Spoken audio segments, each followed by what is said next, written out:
take flight.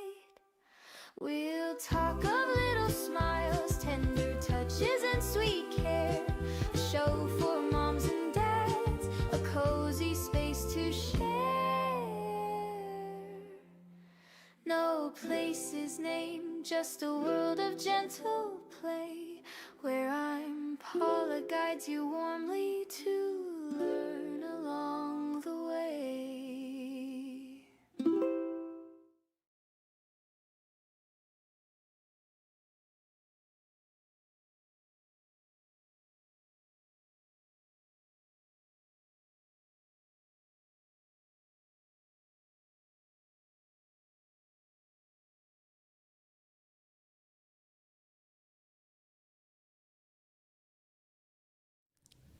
Good morning, everyone. I'm so happy to be here today in the first streaming of Breast Time of Life.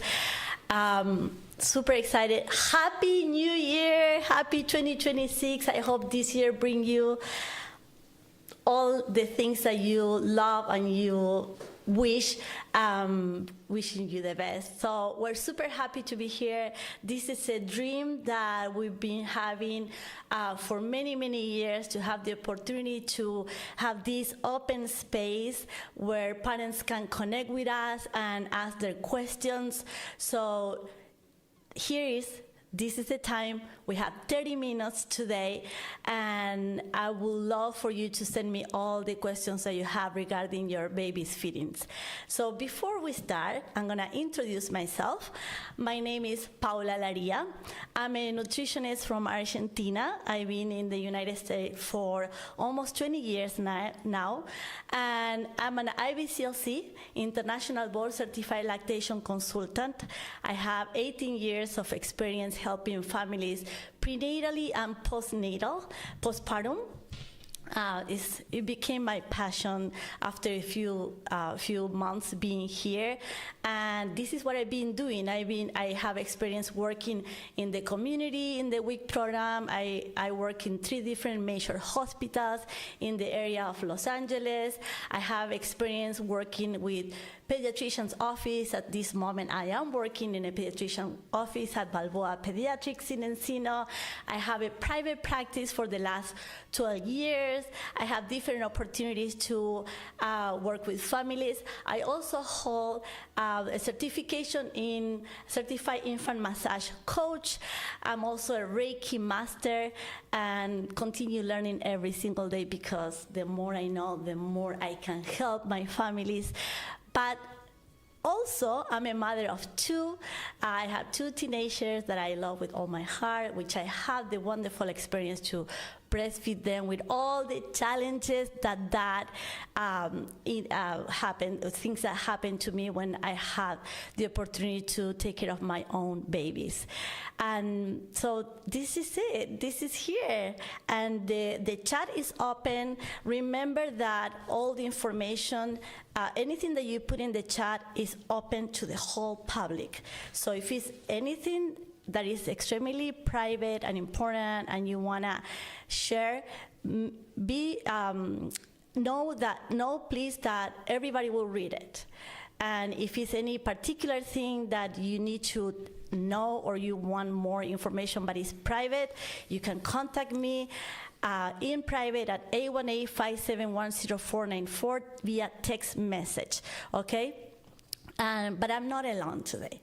And I'm so happy to tell you that I'm gonna introduce one of my dearest friends, and her name is Lisa Murgue, and I'm super happy that she's joined me today. Hola, Paula. Oh, Hi. Lisa is from Argentina, and I had to tell you that we're a little bit nervous, because even though we love doing this, it's one of our first experiences doing these things. Yes. So either English or Spanish can come out. And that can happen at any time, because this is live, right? Exactly. But I'm so thankful, grateful to be part of this experience, and to support you in this first streaming that you are doing. And I think that the idea is awesome and very worthy. your experience here. I heard all of your experience, and I know because we know each other from many years, and I heard all your experience, and I think I admire you so much. Because she works with putting all her passion in what she do, and I think she's an amazing professional. Thank you so much, Lisa. Well, but let me tell you a little bit more about Lisa. Lisa holds a degree in psychology of education from the University of Salvador in Buenos Aires, Argentina. She has over 20 years of experience teaching Spanish to adults, children, and teenagers through dynamic and highly creative in-person and online classes. I want to tell you that Lisa goes above and beyond in her classes, because if she has a student that wants to have the Spanish class in the park, she will go and meet the student in the park and make it very real, very, very passionate about it.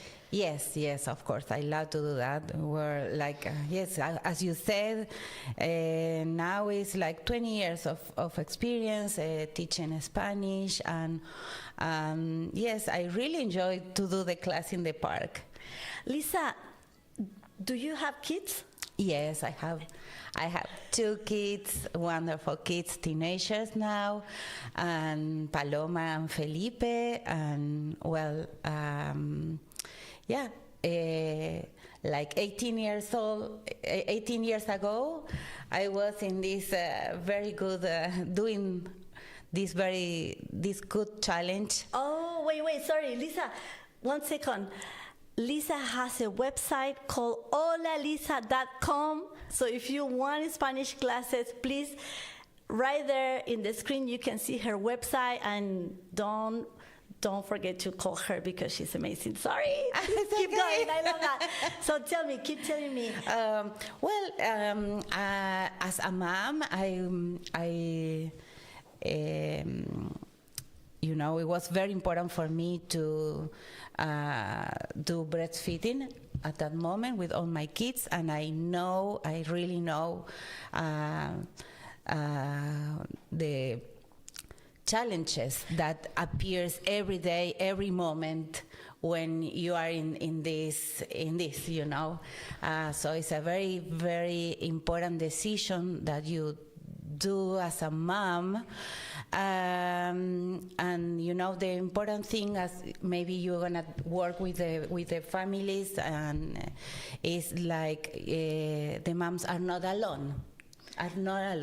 Exactly. I was gonna ask you that. It's like when you had your babies, do you have any family here in the United States? Were you already in the United States? Yes, and I had my mom that she visited us for 2 childbirths, but well, it was like a visit for 2 weeks, wonderful visit from my mom, but well, then we were like my husband, the dad, the mom, and the baby, and it's so hard. It's difficult, right? It's difficult because sometimes when we move to another country and we decide to have our babies in a different country, we may not have all that family, all those friends that we feel super comfortable, right? And it can be very lonely. Yes. It can be very lonely. And sometimes they will come for a few weeks, but at the end it's like, okay, that's it. Yes. This is your baby, and you are alone, but it feels like you are alone. But this is the whole idea, is that we can have this open space once a week, 30 minutes. Send us your questions. If you need resources, what are the resources that you think that you want to have? How can we help you? Exactly, yes. I think this is a very good resource, very nice thing you can do, or we can do, because moms sometimes, families sometimes feel like anxious, or feel frustration, because it's a process of learning. It's a learning, it's a skill that we had to learn. No matter how much information we read, how many books we read, how many classes we take. I always like to share with my patients that when I had my babies, I also didn't have my family here. I was a lactation consultant already. I was a lactation consultant for 2 years before I had my baby. I was working in a very well-known hospital in Tersana, and my patients with my big belly used to look at me and say, oh my gosh, you're gonna have your baby and you're gonna know everything about it. It's gonna be so easy for you.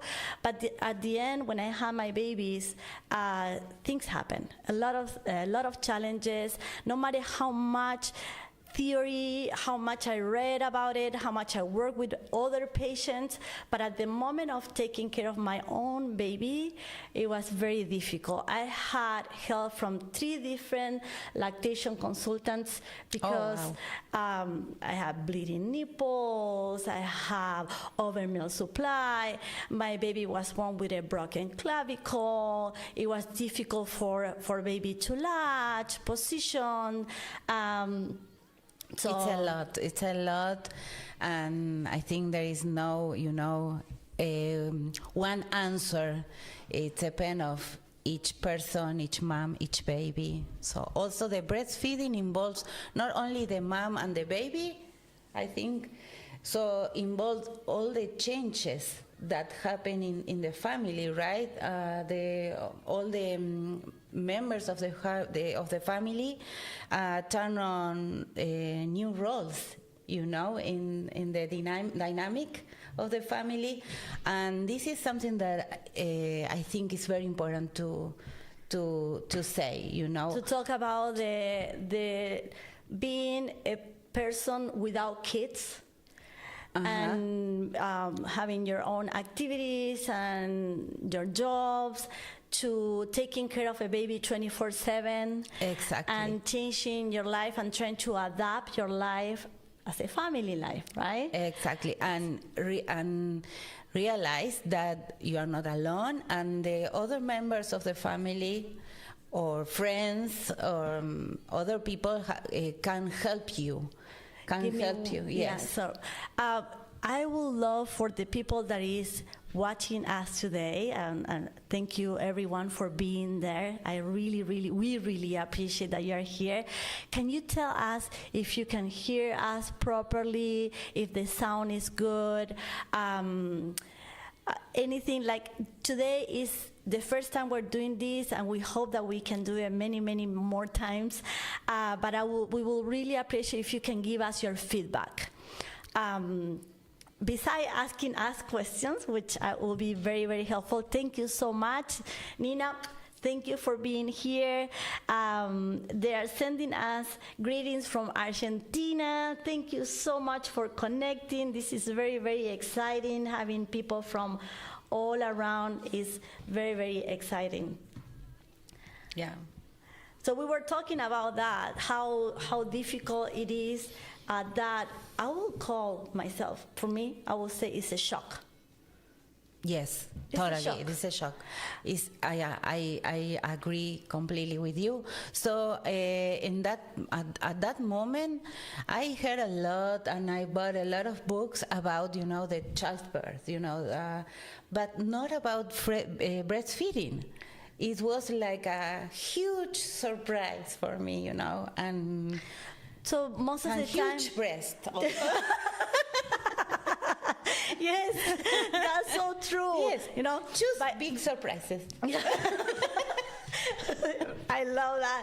That's so true. I always like to tell my moms when the breast milk increases between day 3 and 5, there's this phenomenon called engorgement, in which the milk supply increases in volume, but there's also an increment in all the liquids around the chest area. And for many of us, it could be from 1 hour to another one. It could be from the night to the morning, or you go to a nap, and when you wake up, you're like, big Yes. 2 melons right there. And I always tell my moms, take a picture. There is a chance that you may not see this again. And they love it. And sometimes I tell the moms, have you seen any difference on your breast during your pregnancy? And some of them, they say they don't know. You know, it's very interesting. So what do? What do you do? I ask the partner, have you seen any difference? And they go like, yes. Things happen. These things happen. So there are changes in our body that happen during the whole pregnancy. Do you know, Lisa, that we start producing colostrum in our breast during the last week of the first trimester of the pregnancy? Oh, okay. So even though we don't really know what's going on, and we think about the belly, but the first organ that suffers the most changes during the pregnancy is the uterus, but the second one that has the biggest changes is the breast. Oh, wow. And we start producing colostrum at that moment, and the colostrum will stay there, and it will be storage until the moment the baby is born.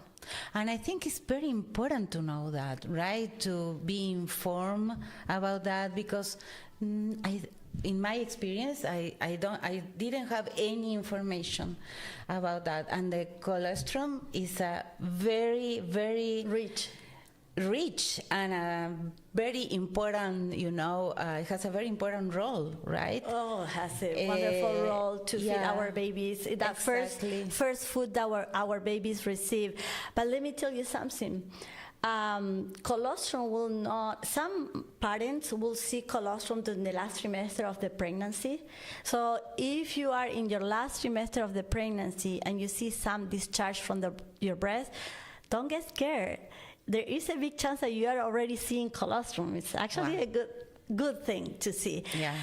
If you haven't seen it at all, don't get scared either, because for most of us, we don't secrete any colostrum until the moment that baby is born and the placenta is delivered. And the hormones take part of that, right? Exactly, because baby is born, and then when we have to continue with the labor and pushing to deliver the placenta, and when the placenta is delivered is when all these hormonal changes happen in our body that tells the brain to start producing breast milk for our baby, and we start producing colostrum.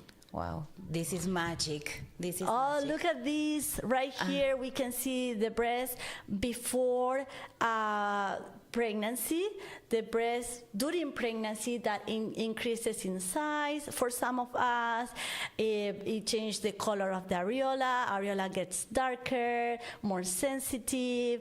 And then after we breastfeed our babies, the breast will almost come back to the same size that we used to have before. This graphic is a little bit... yes, I don't understand. The graphic is talking about, or is showing about the whole, stadium of, when you start breastfeeding and you finish, or each time you breastfeeding? Because it seems like for both, right? I think that graphic shows more like the whole life. I will say before breastfeeding, during breastfeeding, and after breastfeeding. But the last one, it's not very, very graphic. I will say that last one is for a long time after you breastfeed. Okay. Okay. But the breast goes through many different changes. Funny thing, or funny fact, or very interesting thing is that we start producing mammary gland as a fetus, right? Mom is pregnant, the baby is developing, and it's already producing mammary gland. We continue developing the breast during the teenager years, especially female's body. And then during the pregnancy, we continue the maturation of the breast. And we finish developing the mammary gland, the breast, until we breastfeed our babies. Oh, wow. Okay. Wow. So if we don't breastfeed our babies or we don't produce breast milk, there is a chance that that breast still need that extra step to finish the maturation, Oh, the development. interesting. Wow. Very interesting, right? Yes, yes. So the nature is Amazing. amazing. So baby is born, Uh-huh. and we start producing colostrum, Uh-huh. but colostrum comes in very small quantities. Yes. Because the baby's stomach is very small. Let me see if I can show you the size of the baby's stomach. Okay, show Yeah, me. I know you like this. I like it. Yeah, she likes it. She was The telling little me- balls, Yeah, right? The yes. marble ball. Yeah, she was telling me yesterday, oh, I saw this thing. Yes, yes. So this is the, I like to put it here so you can see it, right? This is the size of the baby's stomach during the first 48 hours of life. So many times as lactation consultants, when we go to the hospital to visit our parents, one of the questions is, I don't think I have enough. And they get really scared because they are expecting all this abundant milk supply from the very beginning, but there is a reason why we produce small quantities of colostrum, and the fact that we produce colostrum and we don't produce mature milk. Like many times parents or relatives will ask me, well, when is the milk is coming? When colostrum is breast milk. Exactly. Colostrum That's is- why I told you before that the colostrum is like is a very important, you know. Yes, so colostrum comes in small quantities. It's thick like honey. It has a lot of immunoglobulin A to protect baby against illnesses, against bacterial infections. It's the first milk that baby is first feeding. It's easy to digest. It has the capability to seal the tract digest system to protect baby against invasion of bacteria. And it's a natural laxative. So if we allow the baby to latch and breastfeed as much as possible on demand, we say that babies feed on cue, on demand. It means every time baby wants it for as long as the baby wants. And this 2 to 3 days before the volume of breast milk increases, there is a reason why the breast is soft, to allow the baby to practice to latch in a soft breast. So when the breast milk increases and the breast get hard, baby already had all this time of exercise, practice, to be able to be prepared for that breast that is going to be more tense, more difficult to latch. Yeah. So breastfeed your baby on cue, on demand, as much as your baby wants. And breastfeeding should not be painful. Do you know that? Yes, it's hard to believe that. I love that. Because honestly, I think, there are many. In my case, it was hard at first, but then I can do that. But one thing before that is that I realized the important thing to understand that the colostrum, we are talking about a liter of drops, right? Because we are, thinking all the time that, okay, the quantity. Yeah, how the much? quantity. So but babies- it's kind of a little bit. That's right, And Lisa. many times, most of the time, we cannot see that, Yeah. right? We Yeah. cannot see that, and this is desperate. For me, was a desperate moment. You cannot see what he's eating, but you have to understand and believe that few drops are good for the baby. Yeah, are what the baby needs, right? Exactly, and the reason for that is exactly because our body adapts to our baby's need. Since baby's stomach is very small, the quantity of colostrum that we produce is what baby needs, and babies need about 5 milliliters of colostrum. Sorry. Sorry about that. 5 to 7 milliliters per feeding. Yes. Now, even though babies need a very small quantity for the first 48 hours of life at every feeding, what we don't know is how much time it will take for the baby to get that 5 to 7 milliliters. So feedings can be anywhere between 15 to 45 minutes per feeding. Yes. for baby to get that quantity. Go ahead. Oh, no. You were talking about after the colostrum, when the baby got the milk, the milk, Your body start producing more volume. more volume. So between day 3 and 5, if you have a vaginal delivery, most of the time breast milk will increase around the third day of baby life. Most of the time when you have a C-section, it can be delayed for about 5 days, and in some cases a little bit more. So one of the things that helps to increase the milk supply faster and sooner is the stimulation. The more you put your baby at the breast, the sooner your breast milk is going to increase, the more milk you're going to produce. Although, big things to keep in consideration, even though I hope this will never happen to any of the pregnant moms that are seeing us, sometimes parents and baby are separated after the delivery. Things can happen. So if the doctors need to monitor our babies for any reason, and the parent goes to the postpartum floor or to any other floor, and the baby goes to NICU, NICU means neonatal intensive care unit. In this particular case, what do we do is to start stimulating the breast with hands and a hospital-grade pump. Oh. Yeah. Some people think, if I have a hospital-grade pump, why do I need the hands?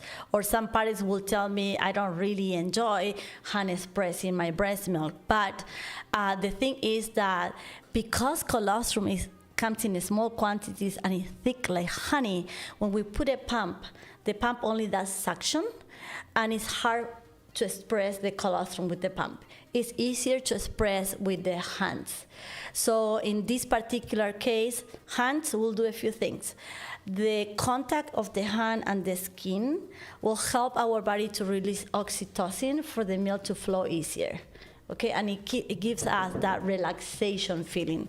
And then we use the pump to stimulate, right? So we're gonna be doing hand expression and pumping. And we need to keep in consideration that baby eats about 8 times or more in 24 hours, 12 times sometimes or more. And the minimum of time that we need to do this stimulation will be at least 8 times in 24 hours. We know it's a lot of work. We feel your pain as a lactation consultants when we need to come with these alternative plans. We know it's very difficult to be separated from your baby. This is not what nature intended, but if your goal is to breastfeed your baby, to have a good milk supply, and to help your baby to get out of the NICU as soon as possible. This is the breast resources that you have, which is stimulating your breast as soon as possible after the delivery, especially during the first 6 hours, to see to give your body the chance to produce as much possible as much milk as possible. So okay, I have two questions here. Yeah, actually, okay, we're running out of time, but before anything, please subscribe, put a like for us, subscribe. You can follow us, you can follow Big Gold, you can follow Breast Time of Life. We are in Instagram, TikTok. You can look for Lisa. Hola, Lisa. What is your question, Lisa? Oh, no, my question, I think, is the most important question here is, what will a breastfeeding consultation be like? Oh, how is the breastfeeding consultation? What do you think? How are we doing with time? Should we continue with this question, or we can start? What do you think? Do we have enough time? We do have enough time. Okay. We do? Yeah, okay. We do have enough time. So if it's the first consultation, we need to get to know the patient. So a lactation consultant usually spend about 1.5 hours to 2 hours with a patient. Yeah. This is the beauty of our consultations. We can really get to know how was your pregnancy, what were your goals before having your babies? What do you want for your delivery, the delivery of the baby? What happened during the delivery of the baby?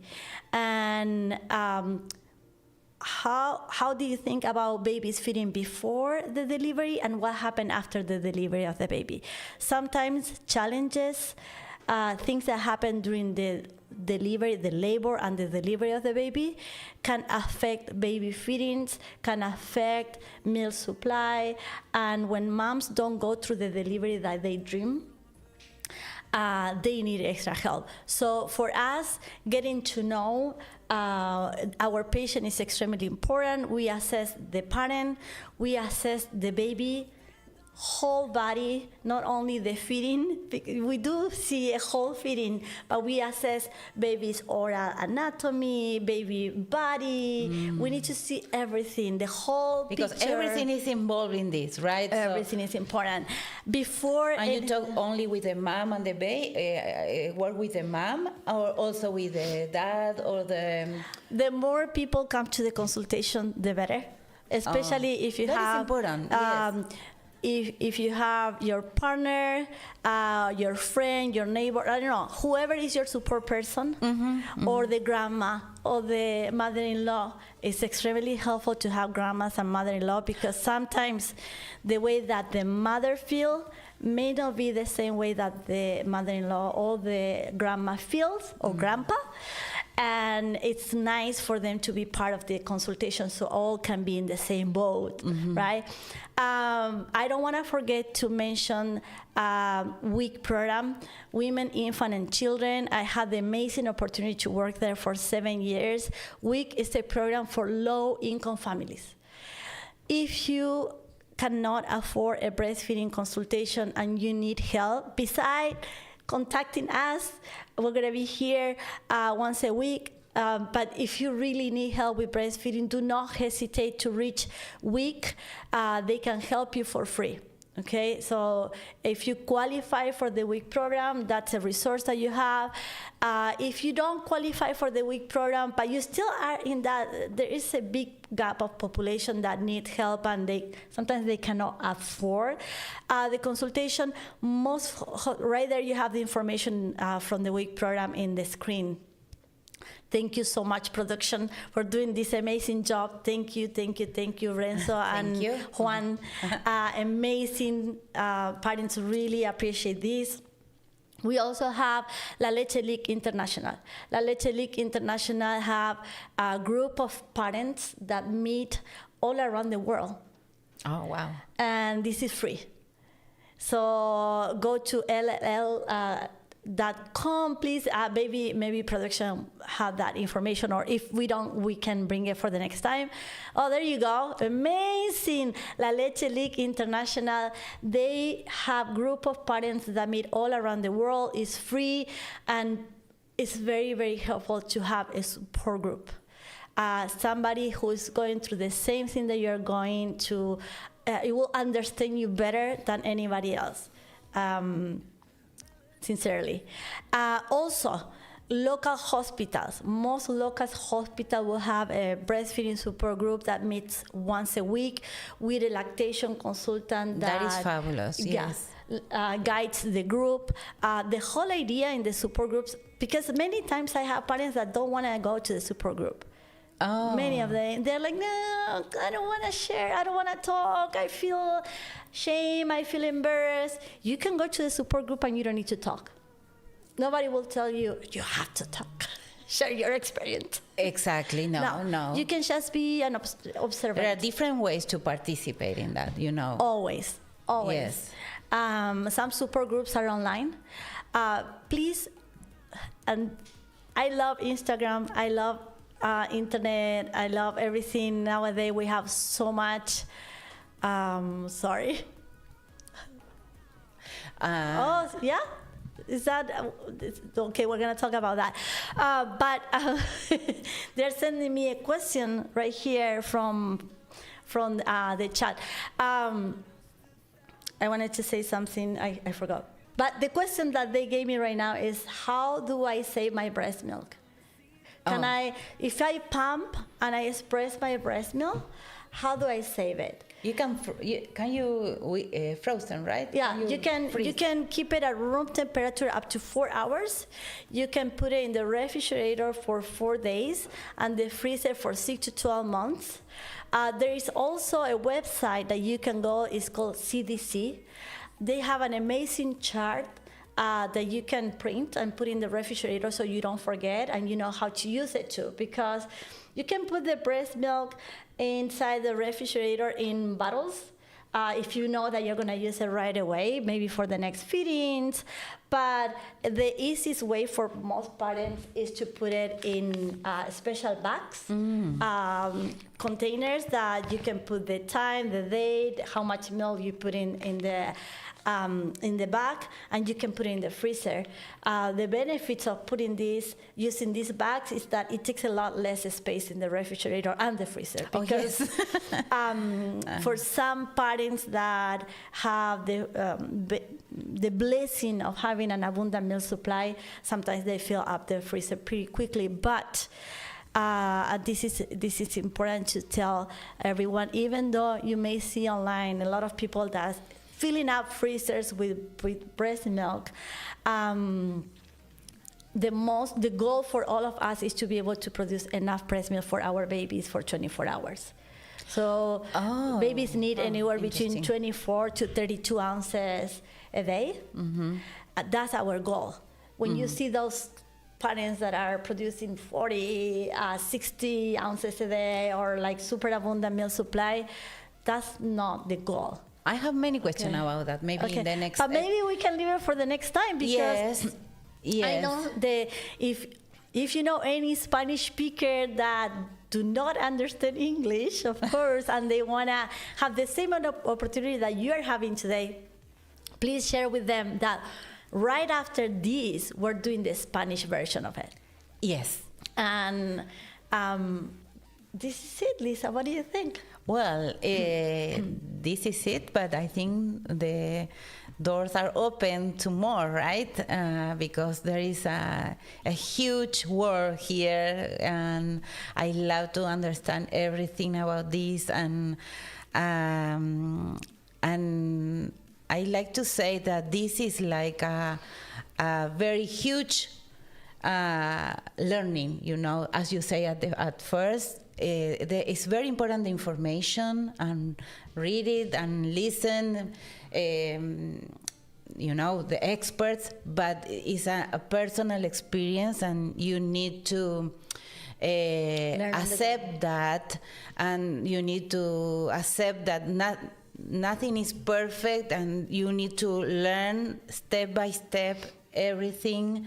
And I don't know, it's very important to feel that you are not alone in this breastfeeding journey, right? And you are not alone, and we're gonna be here every week. Yes. So soon we're gonna give you more information about the next treatment.